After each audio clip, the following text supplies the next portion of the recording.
Olá, queridos, queridas. Estamos aqui para mais um vídeo com um tema muito interessante, né? Hoje a gente vai trazer sobre uma das parábolas de Jesus, né? A parábola das bodas do Cordeiro, que é muito linda, muito interessante.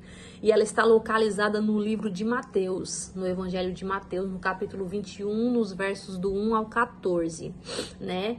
E para iniciar, a gente precisa entender em que contexto aconteceu, né, essa passagem. A gente precisa entender que foi um momento em que Jesus ele estava entrando em Jerusalém, naquela entrada triunfal, né, que ele fez no jumentinho, que ele pediu para dois discípulos dele ir até onde estava o jumentinho e trazê-lo para que ele montasse nele, que ele entrasse, né, em Jerusalém. E ele, naquele momento ali, ele é muito questionado pelos fariseus, pelos anciãos, né, que eram os judeus ali, naquele período. E aí, para a gente iniciar, a gente vai para uma passagem onde entra esse questionamento, né, deles para com Jesus, e que Jesus também os questiona sobre João Batista, né? E aí eu vou ler aqui para vocês, né? A passagem está no livro de Mateus, capítulo 21, dos versos 23 ao 27, que fala: E chegando ao templo, acercaram-se dele, estando já ensinando os principais sacerdotes e os anciãos do povo, dizendo: Com que autoridade fazes isto? E quem te deu tal autoridade? E Jesus respondendo disse-lhes: Eu também vos perguntarei uma coisa. Se me disserdes, também eu vos direi com que autoridade faço isso. O batismo de João, de onde era? Do céu ou dos homens? E pensavam entre si, dizendo: Se dissermos do céu, ele nos dirá: Então por que não o crestes? E se dissermos dos homens, tememos o povo, porque todos consideram João como um profeta. E respondendo a Jesus, disseram: Não sabemos. Ele disse-lhes: Nem eu vos digo com que autoridade faço isto. Por que eu li essa passagem para vocês? Porque as parábolas que vêm em seguida, elas falam justamente desses líderes e do povo, de algumas pessoas judias, né, de alguns judeus. Então, logo após essa passagem, Jesus conta a parábola dos dois filhos, que está no livro de Mateus, capítulo 21, versículo do 28 ao 32, que diz o seguinte: Mas que vos parece? Um homem tinha 2 filhos, e dirigindo-se ao primeiro, disse: Filho, vai trabalhar hoje na minha vinha. Ele, porém, respondendo, disse: Não quero. Mas depois, arrependendo-se, foi. E dirigindo-se ao segundo, falou-lhe de igual modo. E respondendo ele, disse: Eu vou, Senhor. E não foi. Qual dos 2 fez a vontade do Pai? Disseram-lhe eles: O primeiro. Disse-lhes Jesus: Em verdade vos digo que os publicanos e as meretrizes entram adiante de vós no reino de Deus, porque João veio a vós no caminho da justiça, e não o crestes. Mas os publicanos e as meretrizes o creram. Vós, porém, vendo isto, nem depois vos arrependestes para o crer. Então aqui, o que ele quis dizer? Os publicanos e as meretrizes, de início, elas não creram em João, né? Porém, depois, ouvindo João e o próprio Jesus, creram e se arrependeram. A gente vê várias passagens que tem da prostituta, que se arrepende, né? A gente vê a passagem do publicano, dos publicanos, né? Zaqueu, e o próprio Mateus, que era um dos apóstolos de Jesus, que era publicano, e se arrependeram e se converteram aos caminhos do Senhor, né? E já os fariseus, os líderes religiosos da época, eles se achavam dignos, se achavam justos, né? Porém, não creram nem em João Batista e nem tampouco em Jesus, né? Então Jesus vai adiante e conta mais uma parábola. Agora ele conta a parábola dos lavradores maus. Veja bem, está no livro de Mateus, capítulo 21, versos do 33 ao 46, e diz o seguinte: Ouçam outra parábola. Havia um proprietário de terras que plantou uma vinha. Colocou uma cerca ao redor dela, cavou um tanque para prensar as uvas e construiu uma torre. Depois, arrendou a vinha a alguns lavradores e foi fazer uma viagem. Aproximando-se a época da colheita, enviou seus servos aos lavradores para receber os frutos que lhe pertenciam. Os lavradores agarraram seus servos, a um espancaram, a outro mataram e apedrejaram o terceiro. Então enviou-lhes outros servos, em maior número, e os lavradores os trataram da mesma forma. Por último, enviou-lhes seu filho, dizendo: A meu filho respeitarão. Mas quando os lavradores viram o filho, disseram uns aos outros: Este é o herdeiro. Venham, vamos matá-lo e tomar a sua herança. Assim, eles o agarraram, lançaram-o para fora da vinha e o mataram. Portanto, quando vier o dono da vinha, o que fará aqueles lavradores? Responderam eles: Matará de modo horrível esses perversos e arrendará a vinha a outros lavradores, que lhes deem a sua parte no tempo da colheita. Jesus lhe disse: Vocês nunca leram as Escrituras? A pedra que os construtores rejeitaram tornou-se a pedra angular. Isso vem do Senhor e é algo maravilhoso para nós. Portanto, eu lhes digo que o reino de Deus será tirado de vocês e será dado a um povo que dê os frutos do reino. Aquele que cair sobre esta pedra será despedaçado, e aquele sobre quem ela cair será reduzido a pó. Quando os chefes dos sacerdotes e os fariseus ouviram as parábolas de Jesus, compreenderam que ele falava a respeito deles. E procuravam um meio de prendê-lo, mas tinham medo das multidões, pois elas o consideravam profeta. Então, aqui o que acontece? A gente vê, mais uma vez, Jesus falando, né, dos lavradores maus e os servos que ele envia para poder dar de conta dos frutos. Quem são os servos que ele envia? Né? O primeiro, o lavrador, né, é Deus. A vinha é o reino. E os servos que são enviados são os profetas do Antigo Testamento, os profetas que levavam a palavra para Israel, né? Falavam até palavras de juízo contra aquela terra, porém eles não o criam. A uns matavam, a outros degolavam, né? A outros decapitavam, então assim sucessivamente. Se a gente vê Isaías, né, segundo a história, né, porque não especifica na Bíblia, mas segundo a história, ele foi cerrado ao meio por um dos reis de Israel, né? A gente tem também Jeremias, que sofreu muito, foi jogado no poço, deixaram ele com fome, e assim sucessivamente. Então, esses são os servos que iam levar a palavra do Senhor. E aí, depois ele envia o filho, né? Quem é o filho? Jesus. E aí, a parábola fala que eles o matam e lançam fora, né? Que quando Jesus foi crucificado, a cruz dele foi posta fora da cidade, né? Em Jerusalém. Então, foi colocado lá fora e matou eles, né? Então, tipo assim, depois mataram o filho, lançaram fora. E eles falaram que ia tirar da mão deles o reino. Então, tipo assim, ia tirar da mão deles o reino e dar para outros. Que aí a gente vai chegar lá na frente para poder tentar explicar essa parte aí para vocês, né? E aí, depois de contar essa parábola, a gente vai para a parábola das bodas, que é a principal desse vídeo, né? Porém, é necessário a gente passar por essas outras duas para a gente entender o contexto, né, em que se passou e por que Jesus falou aquilo, né? Então, a parábola das bodas, ela está localizada no livro de Mateus, capítulo 22, versículo do 1 ao 14. E ela inicia assim: Então Jesus respondendo, tornou a falar-lhes em parábolas, dizendo: O reino dos céus é semelhante a um certo rei que celebrou as bodas de seu filho e enviou os seus servos a chamar os convidados para as bodas. E estes não quiseram vir. Depois enviou outros servos dizendo: Dizei aos convidados: Eis que tenho o meu jantar preparado, os meus bois e cevados já mortos e tudo já pronto. Vinde às bodas. Eles, porém, não fazendo caso, foram um para o seu campo, outro para o seu negócio. E os outros, apoderando-se dos servos, o ultrajaram e o mataram. E o rei, tendo notícia disto, encolerizou-se e, enviando os seus exércitos, destruiu aqueles homicidas e incendiou a sua cidade. Então diz aos servos: As bodas, na verdade, estão preparadas, mas os convidados não eram dignos. E depois, às saídas dos caminhos, e convidai para as bodas a todos que encontrardes. E os servos, saindo pelos caminhos, ajuntaram todos quantos encontraram, tanto os maus como bons, e a festa nupcial foi cheia de convidados. E o rei, entrando para ver os convidados, viu ali um homem que não estava trajado com vestes de núpcias. E disse-lhe: Amigo, como entrastes aqui, não tendo veste nupcial? E ele emudeceu.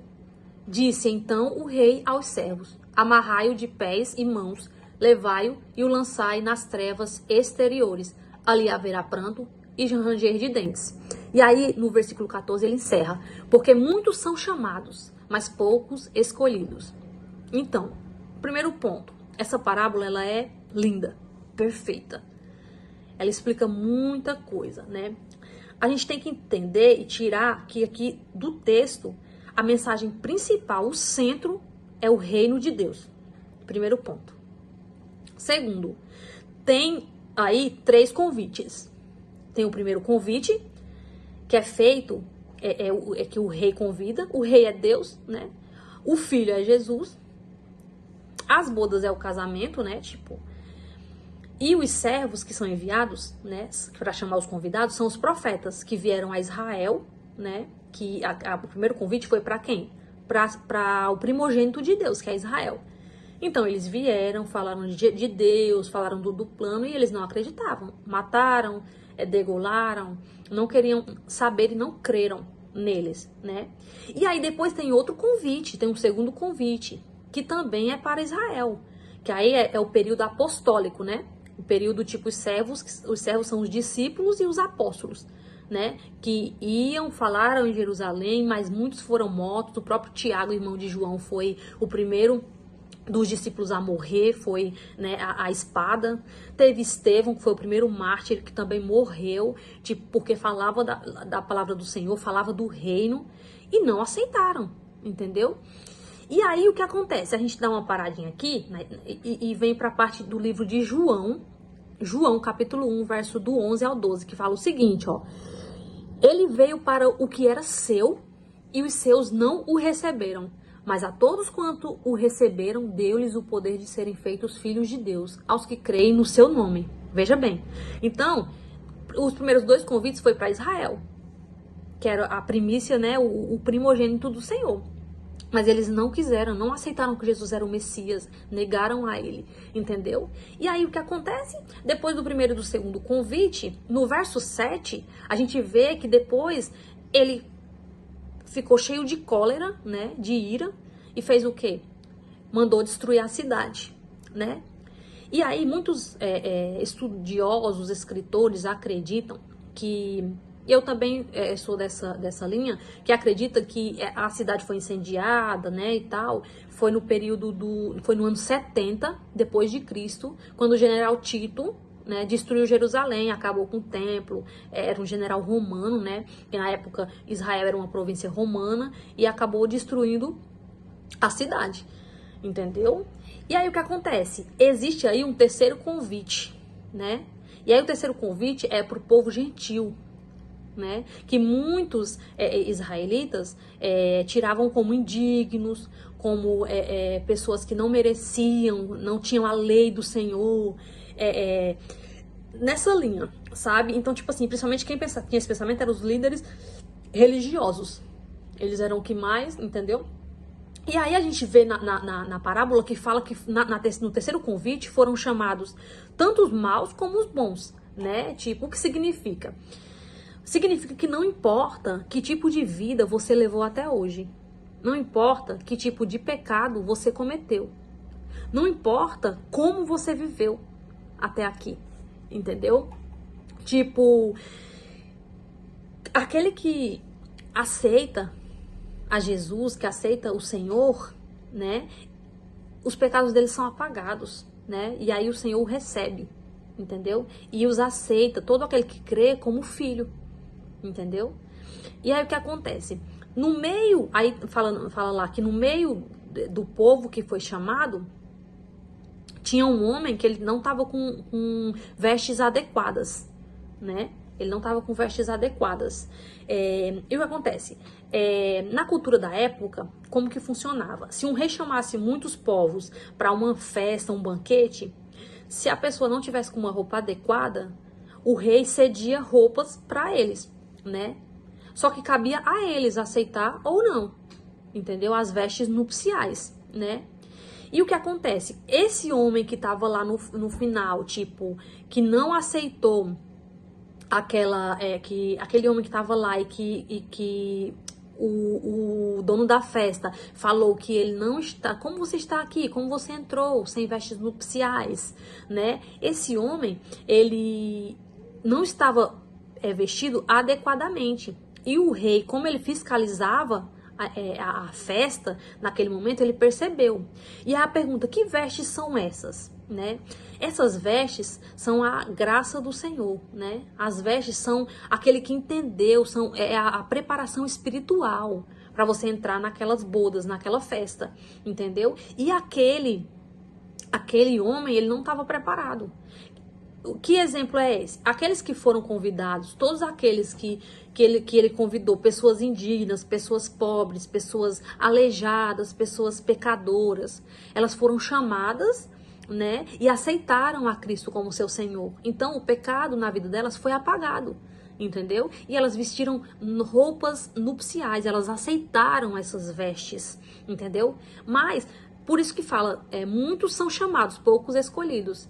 Então, escolhido é aquele que aceitou as vestes nupciais, que aceitou ter essa mudança espiritual, que aceitou a graça, entendeu, do Senhor sobre a sua vida. E aquele homem, ele estava só de aparência, entendeu? Ele não tinha mudado, ele não tinha esquecido quem ele foi, ele não deixou o seu eu para trás, entendeu? Ele não, como que eu posso dizer, ele não deixou seus pecados para trás, ele não deixou sua vida mundana, a iniquidade, para poder se encher da graça do Senhor. Ele achou que poderia chegar na festa e passar despercebido.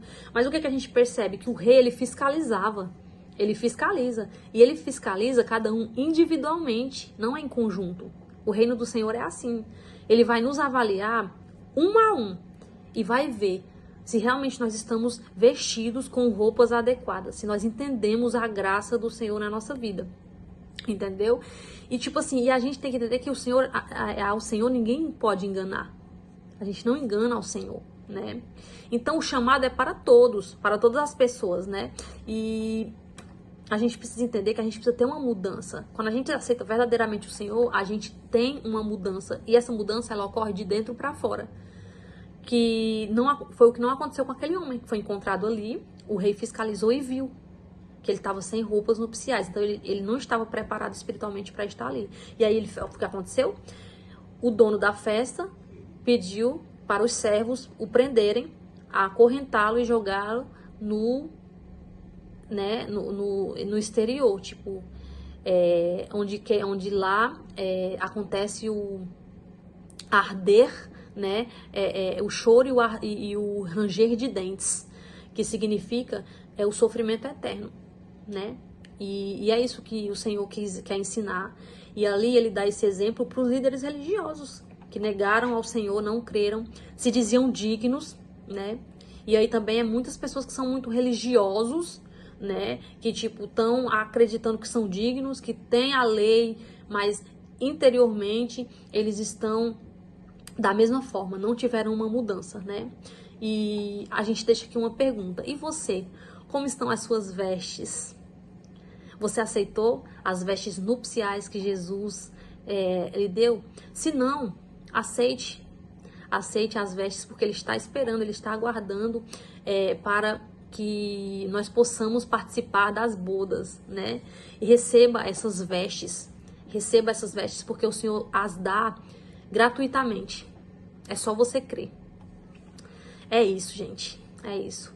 Amém? Então hoje é só, né? Espero que vocês tenham entendido. Qualquer dúvida vocês deixam no comentário, tá bom? Fiquem à vontade para mais temas. Qualquer dúvida podem perguntar. Deixe seu like, se inscreva no canal e compartilhe o vídeo para que essas informações, esses ensinos, esse conteúdo do Senhor Jesus chegue a mais pessoas. Fiquem com Deus e até a próxima.